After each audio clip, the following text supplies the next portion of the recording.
goodmorningnews.in, जो आपको रखे सबसे आगे। नमस्कार दोस्तों, मेरा नाम है राजेश और मेरे दाईं ओर बैठे हुए हैं, इनका भी नाम राजेश है और बाईं ओर विनय जी हैं।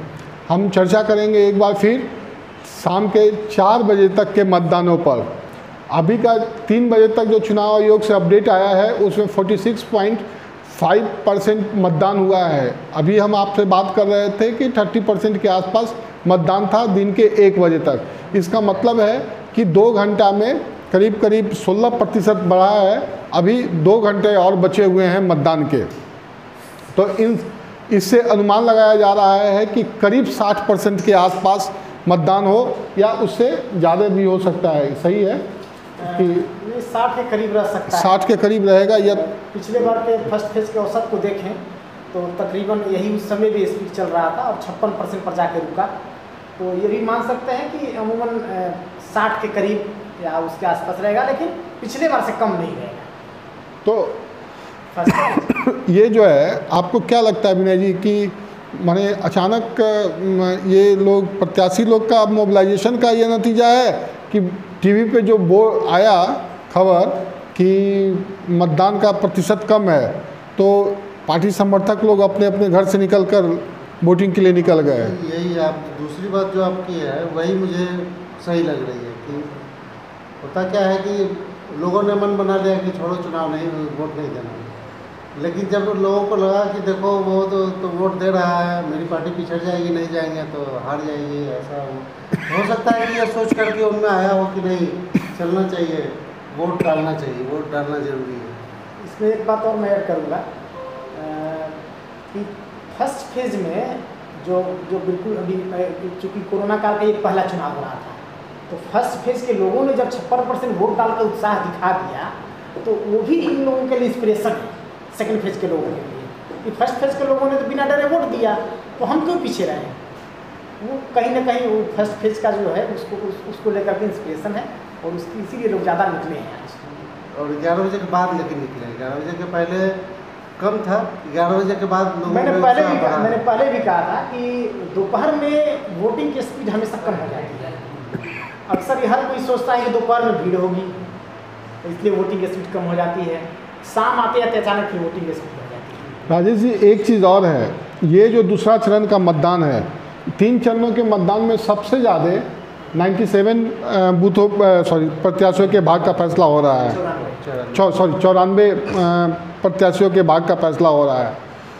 तो ये डिसाइडिंग माना जा रहा है कि ये सबसे बड़ा डिसाइडिंग है। तो क्या लगता है कि नीतीश जी रहेंगे, माने बरकरार रहेंगे या फिर जनता बदलाव के मूड में है? देखिए, ये तो 4 बजे तक का मतदान हो गया है, 3 बजे तक का रुझान जो सामने आ रहा है उससे क्या आपको लग रहा है? अभी तो सिर्फ एक हम लोग शुरुआती सिर्फ आकलन ही लगा सकते हैं, जो ज़मीनी स्तर से जो हवा चल रही है या जो पब्लिक का है, सिर्फ उसी आधार पे आकलन कर सकते हैं। ऐसा कोई वो नहीं है जिससे हम ये कह सकें कि ये पार्टी आगे निकल रही है, ये पार्टी पिछड़ रही है, ऐसा कुछ भी नहीं है। हाँ, ये है कि अभी प्रधानमंत्री का कार्यक्रम हुआ है और चीज़ें इधर से थोड़ी सी बदली हैं एनडीए के पक्ष में भी, और एनडीए का वोटर जो है अभी खामोश है, चुपचाप है, बहुत वोकल नहीं है अब की बार। अब पूरा वोकल है आरजेडी का वोटर, इसलिए हो सकता है कि उसकी तादाद ज़्यादा दिख रही हो। तो अभी ये कोई डिसाइड करना हो संभव नहीं। देखिए, आरजेडी के पक्ष में मुझे 2 बात लगती है। एक तो कि उनका अपना जो एमओए समीकरण है वो तो उनको 90% मान के चलिए कि उन्हीं को वोट करेगा। जो नहीं जाएगा वो नहीं जाएगा, नहीं तो बाकी नहीं। एक उनके साथ जो नया जुड़ा है इस चुनाव में, जो पिछले चुनाव में नहीं था, कि उन्होंने जो रोजगार की बात कह करके जो युवाओं को जो मोटिवेट किया है, वो एक नया वोटर है उनके लिए। अब वो वोटर डिसाइडिंग हो सकता है, इनको मानी सत्ता के करीब ले जा सकता है, ये अभी उसके लिए इंतजार नहीं। तो ये जो आप बोल रहे हैं कि नौकरी के नाम पर एक नया वर्ग जुटा है, तो इसमें जो नया वर्ग जुटा है, जो नया, तो ये वो यंग है। और दूसरा कि उसके साथ जो सबसे बड़ी बात है, यंग है और वो जाति के बंधन से दूर है। वो हर जाति के लोग उसको सपोर्ट कर रहे हैं। कोई भी बेरोजगार है, हर बेरोजगार तो अपना जाति है, बेरोजगारों की एक अपनी जाति है। तो अच्छा, आप देखे होइएगा कि फर्स्ट फेज के चुनाव के बाद मुख्यमंत्री ने इस सेकेंड फेज के चुनाव प्रचार में जिसकी जितनी भागीदारी उसको उतना आरक्षण की बात कह रहे थे, लेकिन सिर्फ एक दिन उन्होंने कहा, उसके बाद तुरंत इस पर बैक हुए, शांत हो गए। और फिर ये अब नौकरी के मुद्दे पर भी मुख्यमंत्री जनरली चुप रह रहे हैं, कोई जवाब नहीं दे रहे हैं। आज भी मैंने देखा समस्तीपुर की सभा में बोल रहे थे, तो उसमें भी वो कह रहे थे कि मैंने अनुसूचित जाति को आरक्षण दिया, अनुसूचित जनजाति को आरक्षण दिया, मैंने अति पिछड़ों का आरक्षण दिया, महिलाओं का आरक्षण दिया। वो तो बात आज भी कर रहे हैं। वो जाति के आधार पर गोलबंदी की अब जितनी जिसकी संख्या भारी उतनी उसकी भागीदारी वाला जो है किसी स्टेट गवर्नमेंट के बूते की चीज़ नहीं है। यदि कोई स्टेट गवर्नमेंट के चुनाव में ये मुद्दा उठाता है तो ये सिर्फ उससे वोट ले सकता है, वो उन वर्गों को अधिकार नहीं दिला सकता है। क्योंकि आप यहाँ पे यदि इस तरह का कानून बनाते हैं, कोर्ट में जाएगा, वहाँ कोर्ट पलट देगा। तो ये तो सिर्फ आपको वोट लेने के लिए आप कर सकते हैं, उससे आपको उसको कुछ होने जाने वाला है नहीं। हर चुनाव में ये मुद्दा आता है और ये चलता रहता है। ये एक चीज़ है विनय जी कि इस चुनाव में जो पीएम जो हैं वो मतलब चुनाव के दिन आए और जिस तरह से मोबिलाइज कर रहे हैं उसका लाभ बहुत एनडीए को मिल रहा है, जो खबर आ रही है कि पीएम तो एक कुशल वक्ता हैं ही, और वो जब बात करते हैं तो लोगों को अपनी ओर आकर्षित करते हैं, कनेक्ट भी करते हैं एक दूसरे से। तो लेकिन ये जो बात आई थी उस वक्त पहले हो रहा था कि नहीं, इसमें प्रधानमंत्री के नाम पर हम लोग चुनाव नहीं, मुख्यमंत्री के नाम पर वोट मिल जाएगा, इनके विकास की गाथा को हम लोग सामने रख कर लेंगे। लेकिन अंततः फिर प्रधानमंत्री के नाम पर ही, प्रधानमंत्री के आह्वान पे ही वोटिंग जो है वो प्रतिशत बढ़ा है एनडीए के लिए, या उसका जो लाभ मिल रहा है उन्हीं के नाम पर। आप मेरे बातों से लगता है सहमत होंगे आप? मेरा इससे मानना है कि अभी हम अन्य राज्यों को भी देखें, चाहे पश्चिम बंगाल के ज्योति बासु रहे हों या बिहार में लालू प्रसाद रहे हों, या अभी 15 साल मध्य प्रदेश में अभी भाजपा की सरकार रही थी, वो 15 साल किसी को सत्ता देने के बाद में एंटी इनकम्बेंसी फैक्टर, हाँ ये चीज़ एक केरल जैसे कुछ राज्यों को एक्सेप्शन छोड़ दिया जाए तो एंटी इनकम्बेंसी फैक्टर बिल्कुल अपने आप स्वाभाविक हो जाता है। इधर मध्य प्रदेश में भी देखिए वही हाल हुआ। फिर आप यहाँ क्या कहते हैं, तो कहीं भी 10 से 15 साल, इससे ज़्यादा पब्लिक बढ़ने के मूड में नहीं होती है।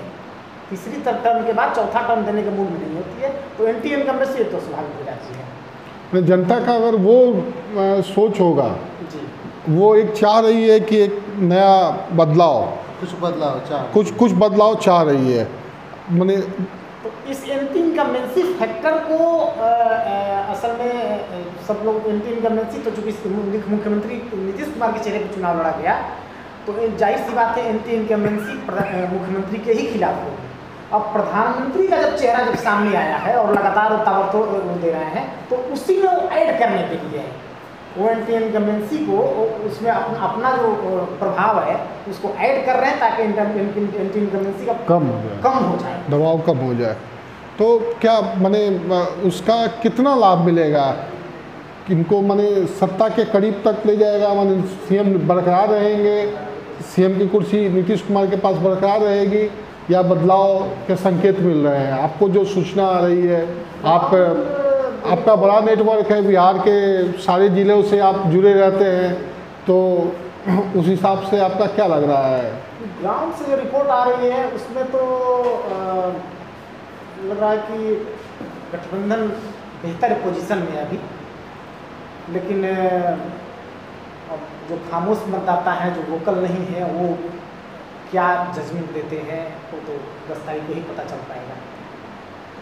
देखिए, वोटर जब जाएगा वोट करने के लिए तो वो और भी चीज़ देखेगा।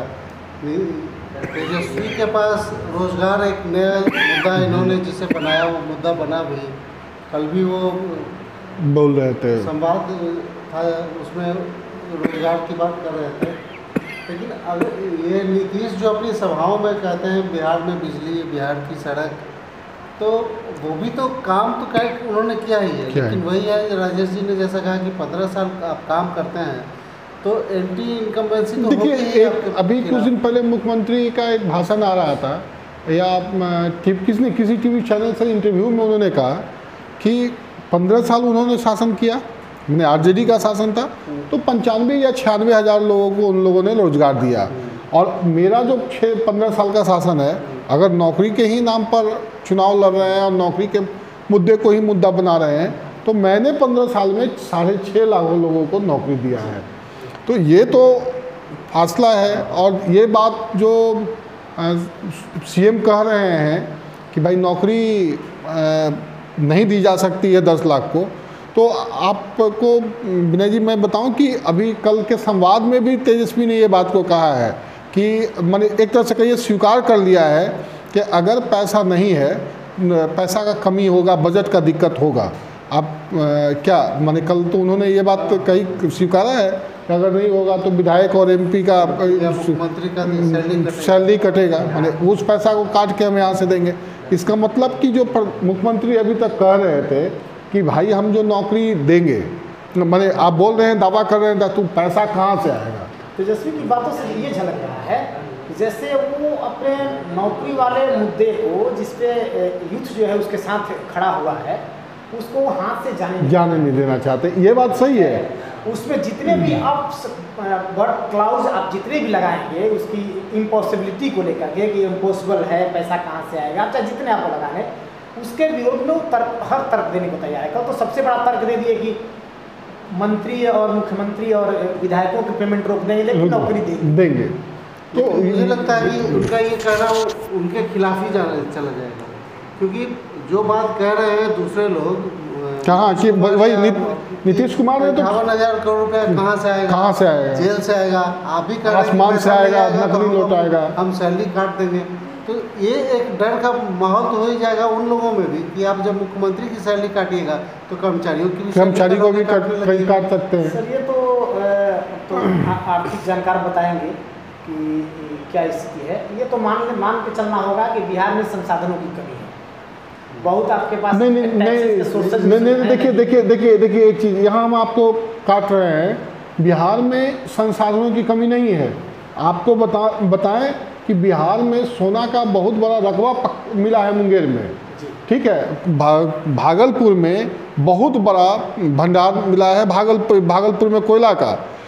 तो ये जो माने मेजर मिनरल्स जिसको कहते हैं, ये इसके बड़े स्टॉक्स मिल रहे हैं, लेकिन पिछले 5 सालों में इस पर कोई काम ही नहीं हुआ कि उसको डेवलप किया जा सके। तो आप अगर ये कहिए, माने ये चीज़ को अब नहीं माना जा सकता है कि पैसे की कमी नहीं है। ये बात तेजस्वी का जो पहला जो स्टैंड था कि जो बजट इनका है वो खर्च नहीं कर पाते हैं, तो मेरा 80 करोड़, हाँ वहाँ से भी बच जाए, 80,000 करोड़ तो वहीं से बच जाएगा, केवल 58,000 करोड़ खर्च करने की बात है। तो वो ठीक था। उन्होंने ये कहकर कि हम सैलरी काटेंगे, ये उन्होंने अपनी ओर ही वो अपनी ही पैर में कुल्हाड़ी मार लिया। और मुख्यमंत्री के इस बात पर उन्होंने मुहर लगा दी कि वो सही कह रहे थे कि पैसा आएगा कहाँ से। मुख्यमंत्री ने जो वो जो कह रहे हैं कि मैंने 6 लाख लोगों को रोजगार दिया, तो लोगों के साथ ये दिल मांगे मोड़ वाली बात है। हाँ। नौकरी तो उन्होंने दी, लेकिन अब 4,000 पर शिक्षकों को बहाल किया। आज उन शिक्षकों को 24,000, 25,000, 30,000 मिल रहा है सैलरी मिल रहा है, लेकिन फिर भी वो पुराने शिक्षक जो उनके साथ काम कर रहे हैं, या पुराना जो चपरासी उनके साथ काम कर रहा है, उस चपरासी को शिक्षक से ज़्यादा वेतन मिलता है। हाँ। इसलिए शिक्षक भी असंतुष्ट है। या जो भी बहालियाँ हुई हैं, मैक्सिमम बहाली हुई है वो तो कॉन्ट्रैक्ट पर। इससे नाराज़गी है, जो कि नौकरी मिल करके भी उन लोगों को लगता है कि हमको कम मिल रहा है। ये आपने सही कहा कि दिल मांगे मोर वाली बात हो जा रही है, लेकिन नौकरी तो दी गई है। इसको देखें, छत्तीसगढ़ को देख लीजिए। छत्तीसगढ़ में पिछला जब चुनाव हुआ, अभी बघेल साहब वहाँ सीएम बने हैं, लोगों ने उस चुनाव में भी लोग ये कह रहे थे कि रमन सिंह ने अच्छा काम किया है, उसने शहर का रायपुर का कायाकल्प कर दिया और बहुत सारी चीज़ें की। लोगों ने कहा कि काम किया रमन सिंह ने, लेकिन बदलाव के मूड में बदल दिया। तो दिल मांगे मोड़ तो होता ही है हर पब्लिक को। लेकिन विनय जी एक चीज़, ये बात आप सही कह रहे हैं, दिल मांगे मोड़ पर ये बात है कि नियोजित शिक्षक यही दिल मांगे मोड़ के नाम पर इनसे नाराज हो गए हैं। ये दिल मांगे मोर जो है ना, इनको मुख्यमंत्री का ये जो है माने बहुत बड़ा फैक्टर है। नियोजित शिक्षक 1 लाख समथिंग इसके ये है, और वो जो है उसका परिवार है, तो मान लीजिए कि 10 लाख वोटर जो है इनसे जो नाराज है वो दिल मांगे मोर के चलते हैं। वोटर केवल नाराज नहीं है, जो 2 लाख शिक्षक जो वोट कराने वाले हैं वो भी है। तो ये तो बात सही है कि दिल मांगे मोर जो है इनका मुख्यमंत्री के लिए मैंने परेशानी का सबब बन गया। तो ये बढ़िया चीज़ है। 1500 से शुरू करके उन लोगों को 30,000 के आसपास सैलरी गया है, तो उनको दिया तो है ही मुख्यमंत्री ने, लेकिन जनता भी तय कर चुकी है कि भाई अब एक बार और किसी और को चांस देना है, तो कुछ नहीं कहा जा सकता है। और भाई दिल मांगे मोर है, तो भाई मोर में तो कितना मोर हो सकता है, कोई नहीं जाए, तो उस पर तो कुछ कहा ही नहीं। कल के संवाद में तेजस्वी कह रहे थे कि समान काम समान वेतन वाला हम लागू करेंगे। तो मान लीजिए कि चुनाव के बाद सरकार बनती है और लागू कर देते हैं, तो ऐसा थोड़ा है कि वो आजीवन मुख्यमंत्री रहेंगे, फिर उसके बाद जो चुनाव होगा, चुनाव दूसरे चुनाव के बाद फिर बदलाव। लेकिन विनय जी, इसमें एक चीज़ और मैं आपको बताऊं, और डंके की चोट पे कहता हूं कि प्रधानमंत्री भी पहली बार जब आए थे माने मनमोहन सिंह के खिलाफ चुनाव मैदान में, तो उन्होंने कहा था कि हम इतने लोगों को रोज़गार दे देंगे, ये कर नौकरियाँ देंगे और ये करेंगे वो करेंगे। लेकिन जब आप उस कुर्सी पर बैठते हैं तो आपको माने हम जब आप ऐसे समझिए कि घर का जब मुखिया हम नहीं रहते हैं, तो हमको लगता है कि पिताजी जो है जो पैसा खर्चा कर रहे हैं वो सब गलत है, इधर है उधर है, उसको हम ऐसे मैनेज कर लेंगे। पिछले साल झारखंड में चुनाव हुआ है, झारखंड विधानसभा का चुनाव हुआ, आप उसका उदाहरण देखिए।